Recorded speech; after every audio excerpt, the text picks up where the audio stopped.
So I said card games are dying, and not even a full month later, it's like the entire scene told me, we'll prove you wrong, and that's what this video is going to be about. Some of the upcoming card games that are, in my opinion, really exciting. We have huge titans entering the scene. Honestly, I could not believe my eyes when I saw the names behind these big games that are coming up, but also we have a little indie project, a Kickstarter project that could be considered Legends of Rune Terra 2. We'll talk about that later. Let's start at the very top, and that is the Cyberpunk TCG. It was announced roughly 2 weeks ago. I was a little disappointed when I heard it was a physical card game because digital card games are so much easier to approach and make content for. That being said, it looks incredible and I am very excited to try it out. All we really have right now is a trailer on YouTube. On the one on IGN already has 400k plus views, so clearly I'm not the only one that's excited about this one.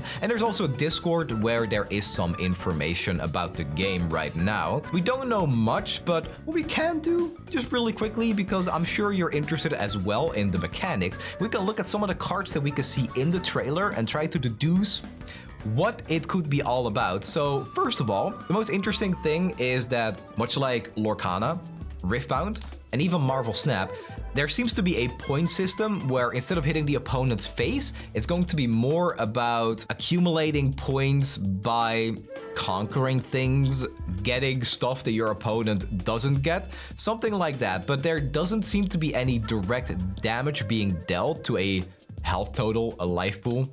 So that is the first thing. The second thing that's really interesting is that there seems to be another unified power system. And what I mean by that is if you look at Hearthstone, if you look at Legends of Rune Terra, you can see there is a mana total that you have to pay for the card. There is a attack total and a life total. So if you deal naturally 3 damage to a 4 health minion, it survives with 1 HP. Now in Riftbound, when you do this, when a 8 might unit hits a 7 might unit, it's just like, okay, your 8 might wins, and if you don't have any answers, it just goes back to full health. So that is one number, and it seems like Cyberpunk is doing the same thing. It's just a mana cost and a number to see how it matches up against the other numbers, I guess. I kind of like that it's moving towards this direction because surprisingly, it doesn't really take away any agency or complexity. In fact, sometimes it adds even more to it because if you only have one number, then you can add complexity elsewhere. I kind of like it. It's not a perfect system, honestly. It's kind of like the new age of card games where this is like a recent development where it seems to be more of cards just having one number. So I'd like to actually match those two up and see the pros and the cons at some point. But for now, once we know more about the game, we can make a more accurate assessment about that whole ordeal. The second thing is the street cred, which we can see on a lot of the cards that are revealed. I don't know what this means. There seems to be cards that accumulate street cred for you. And then once you have more than 7, more than 15, suddenly you can activate an effect, but you need the street cred for that. Feels very. And then lastly, I'm just going to actually switch to this really fast. This is their landing page, and if you sign up right here, you get a free exclusive Lucy card, and this is a different type of card. I don't know exactly what this is, but you can see on the top right, this is a legend. So maybe this is more like what Riftbound is doing, where you have a legend that kind of defines what cards you can and can't play.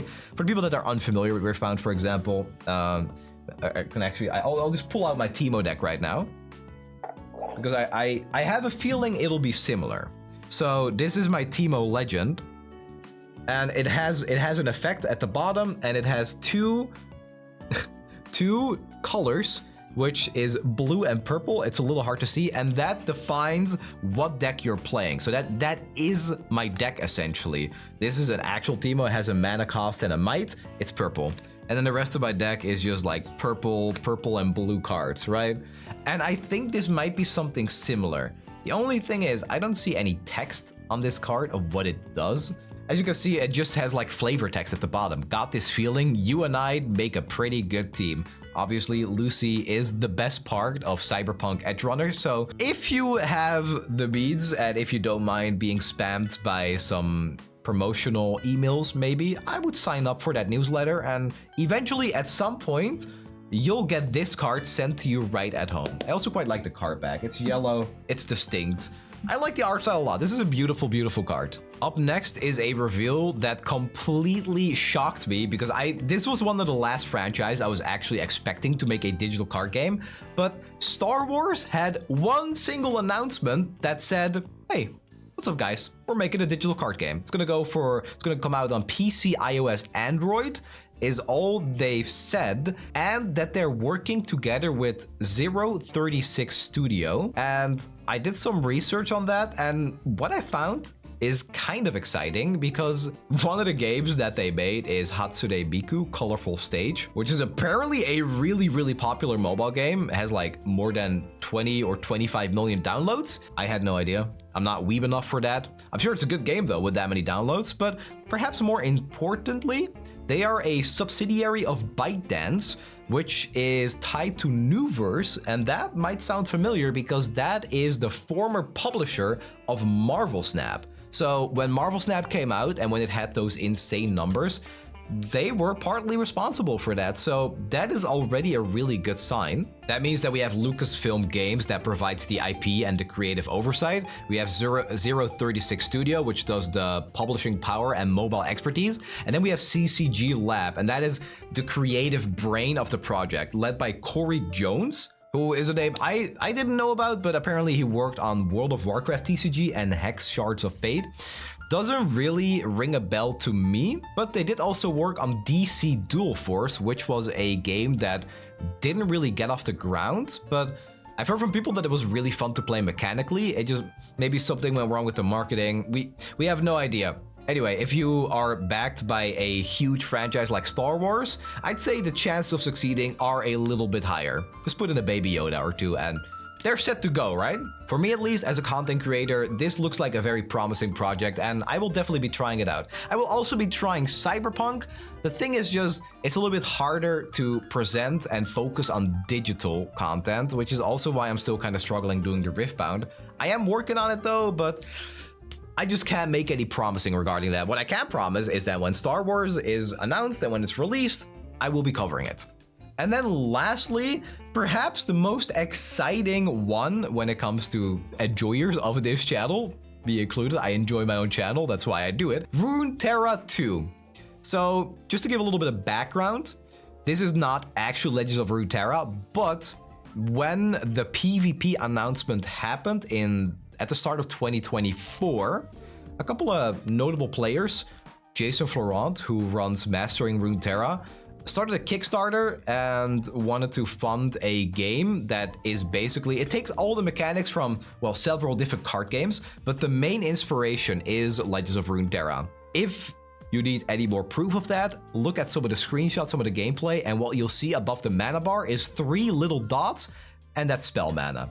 Any game that has spell mana, I'll try it out. For the people that don't know, what spell mana means is that if you end a turn and you have 3 unspent regular mana, the next turn that will convert into spell mana. So for the Hearthstone player, if you miss your turn 1 on Hearthstone, that mana is gone forever. If you miss your turn 2, well, you can hero power. Anyway, if you miss that turn 1 and you don't spend that mana to play a unit, Rune Terra takes that unspent mana and says, okay, this is now mana you can spend on spells in the following turn, which is really, really good, especially when it comes to balancing out aggro matchups. If you miss a 1-drop against aggro, that means you're screwed.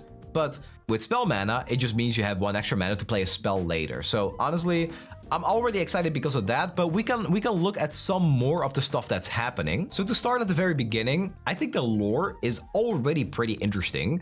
It says the game is set in a world where 6 time-traveling syndicates struggle for control over the timelines, sending agents back to critical moments in history to alter the future. So naturally, the green faction wants to return to nature, the red faction wants to just destroy everything, the orange faction, if I can click it, they seem to be all about preserving and fighting the impending doom that is coming. I think it's all pretty cool and it gives the card some nice flavor. The coolest thing of the entire game, in my opinion, is something called Immortalize. And this is actually something that kind of worries me as well for the game as a whole, because Immortalize, you can see it on every single card here at the bottom.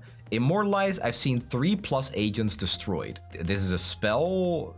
Okay, so this is not a spell, this is a unit. Immortalize, I see an agent destroyed by bleed. Every single unit in the game has Immortalize. And what this is, it is basically a quest from Legends of Runeterra, a champion quest. So when you complete this, it flips into a more powerful version of itself. And then it has like keywords like Blitz, this is quick attack. Blitz is basically quick attack. And then we have something like, I saw a word called Flourish. And that's give me +1/+1. When I survive damage, I flourish. And it gets +1/+1. And then Decay is Gloom, it's -1/-1. So it takes a lot of inspiration from Legends of Runeterra. I am personally really excited to try it. I was at a playtest, I think, over a year ago already, and I liked what I saw. They start the game where you can pick 2 of these. I think it's one of you can make a deck with 2 colors, I believe. I'm sorry if I'm wrong about this. I'm pretty sure though. So if I take red and orange, I can have 1 red agent that starts not on the board, but it's like it's in your hand. Like Riftbound has the champion unit. They have 1 red agent and 1 orange agent that you can play at any point as long as you have the mana for it, which I think is really, really, really cool. And I wish more games did that. Just having a champion that you can build your deck around and start with it and make sure that you always have it, so you don't randomly get screwed because you don't draw your key card. I don't want to go into the mechanics too much. I just wanted to show, hey, this is another Runeterra-like game. I have no idea how it's actually going to do when it releases. I don't know exactly when it's going to release. I read that at the end of December, it's likely that the Kickstarter backers get access to like an alpha client or something. So we'll see about that. Maybe I can get my hands on it and report back. I'm excited to try it out at the very least. I'm excited to try the Star Wars thing too and perhaps make some content on it. But that's all I can really say. 2026, as far as card games go, it looks better than I had originally thought. We kind of saw the decline of games like Marvel Snap, Hearthstone. They're just not doing as well as they one day were. But that's not stopping other studios, other indie developers from giving it a try as well and perhaps creating the next big card game hit. Who knows?